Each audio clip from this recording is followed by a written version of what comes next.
Time for another one of our kids and family movie roundups. We've got 4 movies that just premiered on streaming services over the last few weeks and all based on existing properties. So let's talk about it.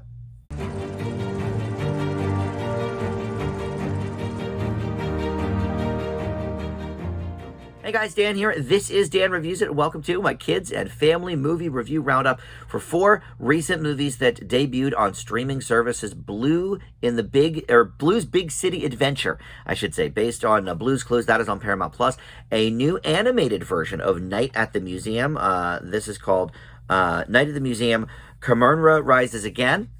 That is on Disney Plus, and then 2 on Netflix. My Father's Dragon, which is based on an old book for children from, I think, the 1940s, and then another retelling of A Christmas Carol, just called Scrooge, A Christmas Carol, and that's on Netflix as well. So we'll get to all of that.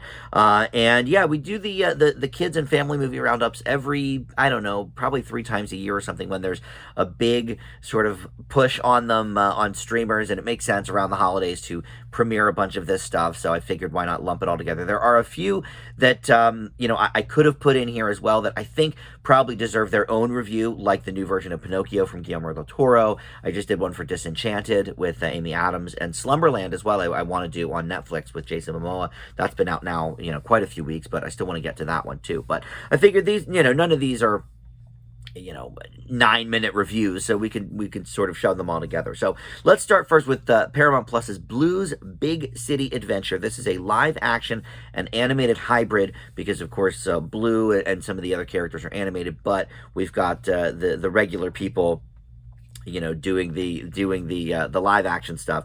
And so the voice cast, Tracy Page Johnson, still doing Blue. I think I don't know if she's the original Blue, but she might be.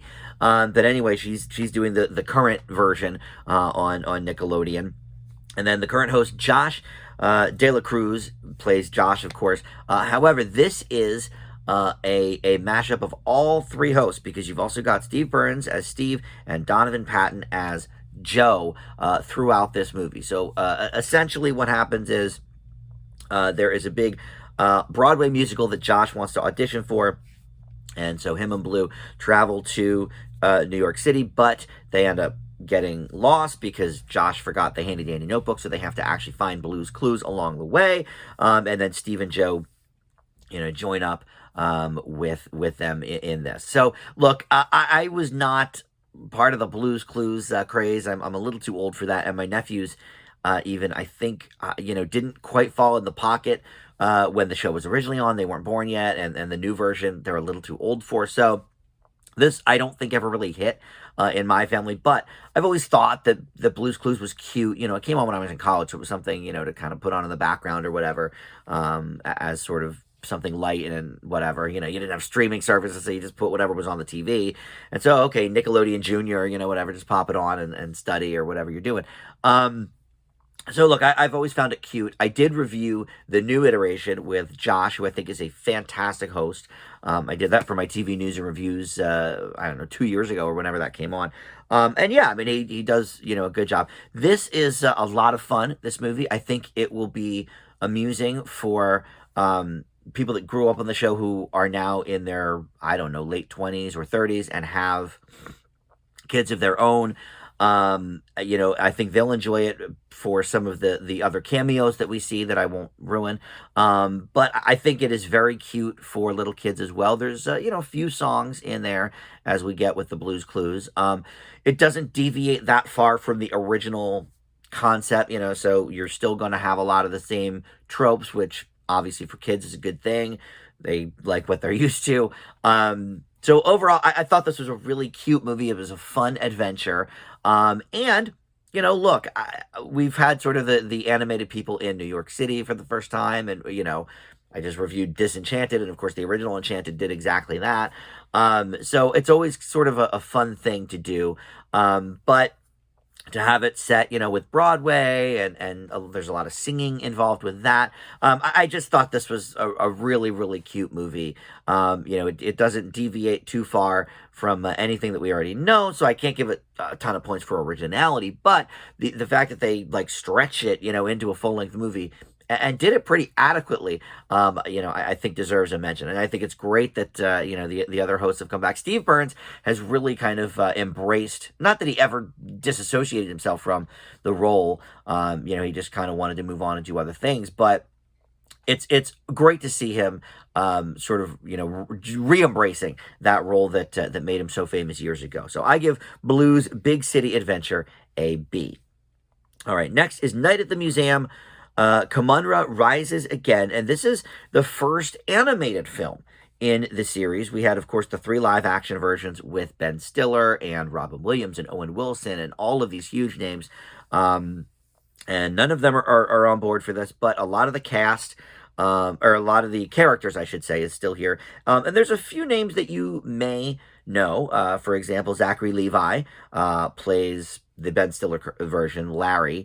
But it's his son, really, that is in charge here of the museum, and they sort of, pass that off in the beginning. And so Nick, the son in the series, he was like 10 or something in the original movie, so now he's in his 20s, or maybe even 30. Was that movie 20 years ago? No, not quite. He's probably in his mid-20s at this point. But anyway, Joshua Bassett voices him, but Gillian Jacobs is here, Steve Zahn playing Jedediah, Chris Parnell plays George Washington. So there's people that we definitely know here. But I had a lot of problems with this. First of all, it's very short. It's a 77-minute movie. They really, stop short of telling us a whole entire story. But this doesn't make a lot of sense. If you follow along with the movies, Kahmunrah should not be anywhere. Turned to dust, I believe, and I think. Well, I don't even remember which movie it was, maybe the second one, but they sort of like vaguely explain how he is able to return, which didn't make sense. The resolution didn't really make sense either, which I won't do spoilers, but I was sort of like, okay, that's a cheap, easy out that you might use, for a 80s cartoon episode or something, but for a movie with sort of a rich history of interesting storytelling, fun characters, and all of that, it just didn't work for me in that regard. The animation's okay. It is 2D, which typically I like, although, I don't know, it looks sort of cheap here. I feel like for 2D movies, we need a little bit maybe more than you'd see like on a normal Nickelodeon or Disney Channel show. And I'm not sure that we get that here. It looks very sort of like 20 years ago, like Recess or those kind of shows. Have we not advanced our 2D animation? I don't know. But it doesn't look that great. But I will say, the key pieces and the key elements of these movies are still here. There is still that sense of adventure. I don't look. I have a great attachment to that first movie. It's so good. Second one was okay. The third one, maybe not as much. But to take sort of the characters that we know and love, and then obviously, have them voiced by different people. And the beginning is just sort of a who's who, like, let's have the lineup of all the people, and, so we can hear their new voices. And I don't know. They tried, I think, with this one to recreate a lot of that magic that the film series had. And for me, it mostly did not work. I will admit that the plot itself is fine, even though it doesn't really make sense within the confines of the universe. But I can even sort of forgive that. It's kind of the ending that doesn't really make a ton of sense that I sort of find fault with. But it is a fun adventure. And I think kids that have never seen the movies, I think, will enjoy this.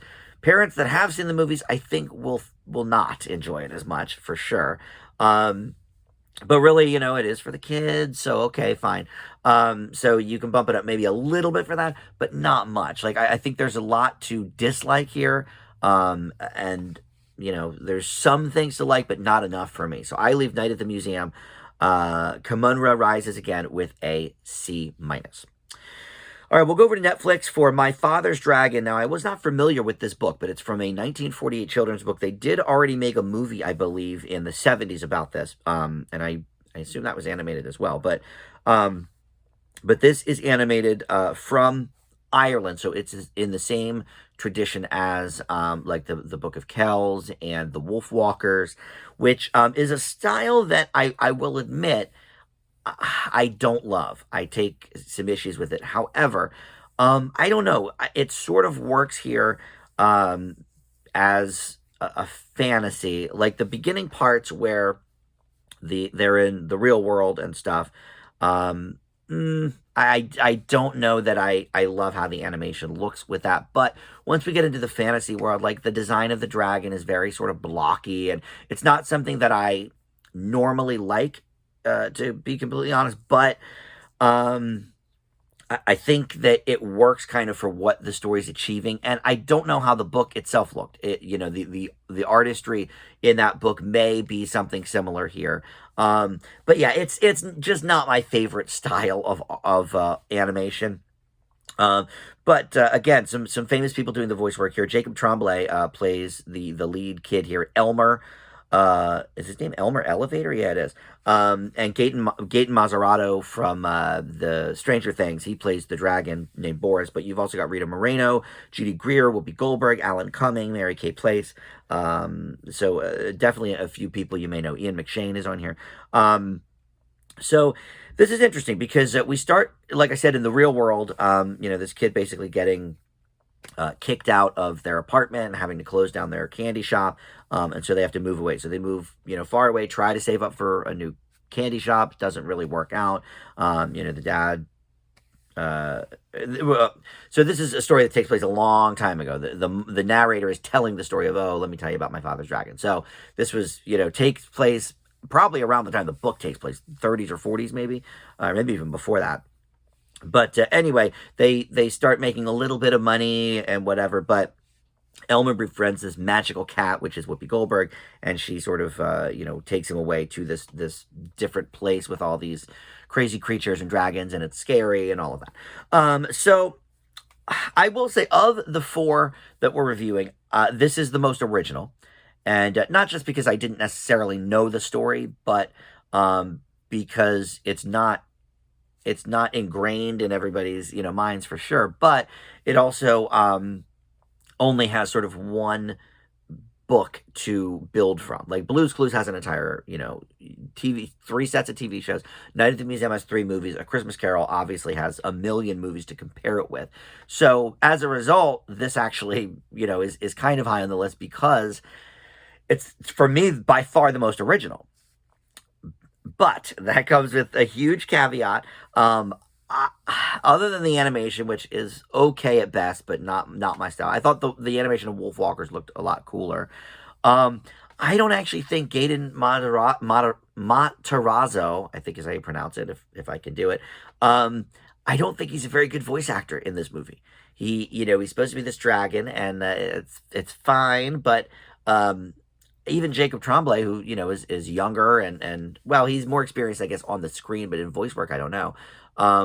But he's just doing a great job as this kid, and Gaten just I don't know, he can't quite keep up. I don't see a whole lot of voice roles in his future. I really sort of I don't know, just felt a bit inauthentic to me. And he's a huge part of this movie. So, unfortunately, that is definitely a sticking point. But I like the originality of the story. I like sort of the incidents of peril and Elmer sort of being this wide-eyed kid, not knowing what he's getting into and stuff. I think that part is cool. And I actually really like the stuff at the beginning in the real world. I could have seen the whole movie of that and left off the dragon and the fantasy part. Just let me see how this kid's going to make money to, get a candy shop for his family. I know that this animation studio doesn't usually do real life stories. It's usually some sort of fantasy, maybe science fiction, kind of thing. So obviously, they wouldn't maybe feel at home doing that type of story. But I found the at home stuff really engaging. And then we get off, in the fantasy land, and it's like, okay, I get it. There's some interesting things that happen, but the beginning part is really what did it for me. So I leave My Father's Dragon with a C+. All right, and finally, we've got Scrooge, A Christmas Carol. This is a computer-animated musical film. Yes, it's a musical based on the 1970 version of Scrooge, which was a musical. And I think, other than Muppet Christmas Carol, I think it is the only, and I guess now Spirited, 2022 Spirited, the only musical versions of A Christmas Carol. And, all right, so First of all, there's a reason I think people don't talk about that 1970 version. The music's not all that good. It really, there's a bunch of songs in here, and I think they're all from that version. I don't think they gave us any originals here. Maybe they did, but either way, if they did, they're not good either. But none of the songs are memorable at all. Now, I will admit, I watched this about 2 days after watching Muppet Christmas Carol, so maybe by comparison, okay, the songs obviously are going to be not as good because that's, sort of a gold standard for this story. But in addition to that, the animation is horrible. It's ugly. It's boxy. The character designs are not interesting. The set designs are not interesting. So, is there anybody here voice-wise that we know? Yes, there is. Wait, hold on. Dan Stevens, I think?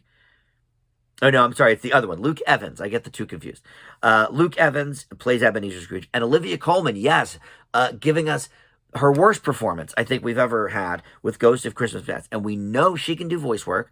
She's done it in several things, including Netflix's own The Mitchells versus the Machines, which she was great in and very emotive. Here, blah, very, very nothing. Jonathan Pryce is here as well as Jacob Marley.